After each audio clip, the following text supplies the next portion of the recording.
नमस्कार, मैं सैयद अख्तर श्री अरविंदो सोसाइटी की ओर से आपका बहुत बहुत स्वागत व अभिनंदन करता हूं। हम आज शिक्षा में शून्य निवेश नवाचार कार्यक्रम ZIIEI द्वारा संकलित एक रोचक व अभिनव नवाचार के बारे में आपको बताएंगे। हम इनोवेटिव पाठशाला के अंतर्गत बेसिक शिक्षा परिषद उत्तर प्रदेश के कक्षा 3 की हिंदी भाषा पुस्तक कलरव के पाठ 2 मुर्गा और लोमड़ी के एक नवाचार अभिनव शिक्षण तकनीक की गतिविधि सरल भाषा अधिगम का इस वीडियो में क्रियान्वयन करेंगे। हम आशा करते हैं कि आप इस वीडियो को देखने के उपरांत इस नवाचार तकनीक को अपने विद्यालय व कक्षा में अवश्य लागू करेंगे। इस पाठ को ZIIEI के कई नवाचार गतिविधियों से पढ़ाया जा सकता है, परंतु आज हम इसे सरल भाषा अधिगम से समझेंगे। आइए पाठ का सार समझते हैं। प्रस्तुत पाठ मुर्गा और लोमड़ी में लोमड़ी की चालाकी मुर्गे की बुद्धिमत्ता के आगे कमजोर पड़ जाती है। मुर्गा अपनी सूझबूझ से अपनी सुरक्षा कर लेता है। इस नवाचार की यदि नवीनता को देखा जाए तो इस नवाचार की नवीनता यह है कि इसमें सरल भाषा अधिगम का प्रयोग करते हुए इसे प्रतिदिन के वार्तालाप से जोड़ते हुए उसमें सरलता बनाए रखते हैं और भाषा के अधिगम को आसान बनाया जा सकता है। इस नवाचार की यदि क्रियान्वयन प्रक्रिया को देखा जाए तो इसके अंतर्गत इसमें पाठ में निहित संकल्पना, निर्माण और व्याख्या के प्रयोग द्वारा क्रिया, संज्ञा, सर्वनाम व शब्दार्थ आदि से सरल भाषा का खेल खेलते हुए सांकेतिक प्रश्नों से पाठ की जानकारी प्रदान की जाती है। इस नवाचार की क्रियान्वयन अवधि के अंतर्गत इसके लिए 40 मिनट का समय निर्धारित किया गया है। पूर्व प्रबंधन के अंतर्गत शिक्षक चित्रकार्ड जैसे कि पेड़ पर चढ़ा हुआ मुर्गा, पेड़ की ओर देखती हुई लोमड़ी तथा विभिन्न पशु पक्षियों के चार्ट पेपर आदि की व्यवस्था करते हैं। इस नवाचार के निर्माण प्रक्रिया के अंतर्गत छात्रों को सांकेतिक प्रश्नों के माध्यम से पाठ के नाम का परिचय कराया जाता है। इसके लिए पाठ से संबंधित पशु पक्षियों के चार्ट पेपर शिक्षक लेकर आते हैं और शिक्षक उन्हें दिखाते हुए कुछ प्रश्न करते हैं, जैसे क्या आप बता सकते हैं कि कौन सा पक्षी बांग देखता है? तो चित्र दिखाते हुए शिक्षक इसके बाद संभावित उत्तर में छात्र बताते हैं मुर्गा। फिर सबसे चालाक जानवर किसे माना गया है? तो संभावित उत्तर में छात्र कहते हैं लोमड़ी को।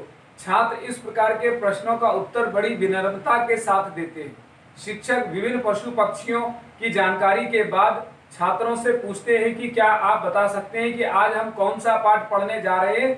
तब संभावित उत्तर में छात्र कहते हैं जानवरों के बारे में, लोमड़ी के बारे में। कुछ बच्चे कहते हैं पता नहीं। तब शिक्षक बताते हैं कि आज हम जो पाठ पढ़ेंगे उसका नाम मुर्गा और लोमड़ी है। इसके बाद नवाचार की व्याख्या कराते हैं शिक्षक। इसके अंतर्गत सरल भाषा अधिगम के द्वारा विभिन्न खिलौनों को पहचानते हुए व चर्चा के द्वारा संज्ञा, क्रिया, सर्वनाम, शब्दार्थ आदि की जानकारी को दोहराया जाता है। जैसे इसके लिए शिक्षक छात्रों से पूछते हैं कि आपने कौन कौन से पशु पक्षी को देखा है? संभावित उत्तर में बच्चे कहते हैं लोमड़ी, मुर्गा, तोता, शेर, कुत्ता, कबूतर, हाथी इत्यादि। अब शिक्षक सभी छात्रों को बताते हैं कि जो अलग अलग नाम वाले शब्द होते हैं उन्हें संज्ञा कहते हैं। इस प्रकार शिक्षक छात्रों को क्रिया शब्दों की जानकारी देते हैं। इसके लिए उन्हें घबराना, देखना, घूरना, चलना, भागना इत्यादि जैसे काम वाले शब्द बताते हैं और बताते हैं कि ये शब्द क्रिया शब्द कहलाते हैं।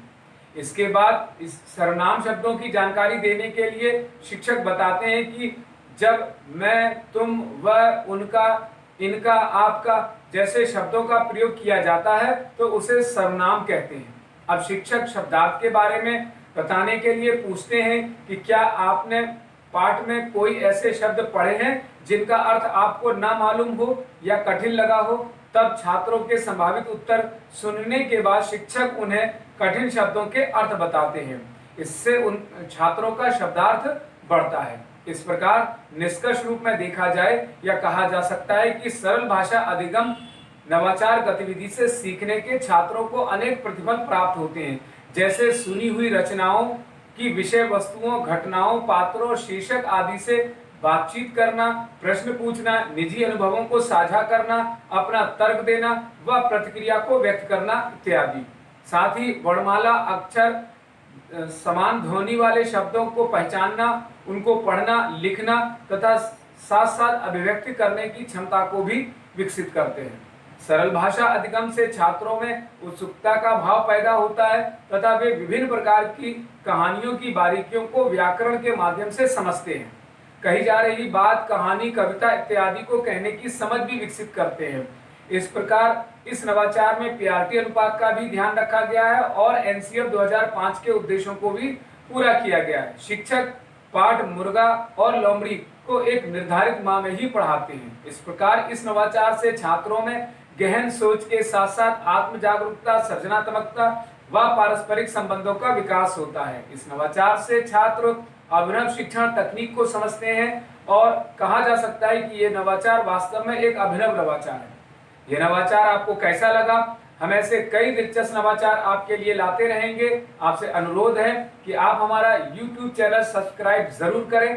अगर इस वीडियो को आप फेसबुक पर देख रहे हैं तो हमारा फेसबुक पेज लाइक करना ना भूलें। नीचे दिए गए लिंक पर जाकर इनोवेटिव पाठशाला ऐप को भी डाउनलोड कर सकते हैं। इस वीडियो को देखने और लाइक करने के लिए आपका बहुत बहुत धन्यवाद।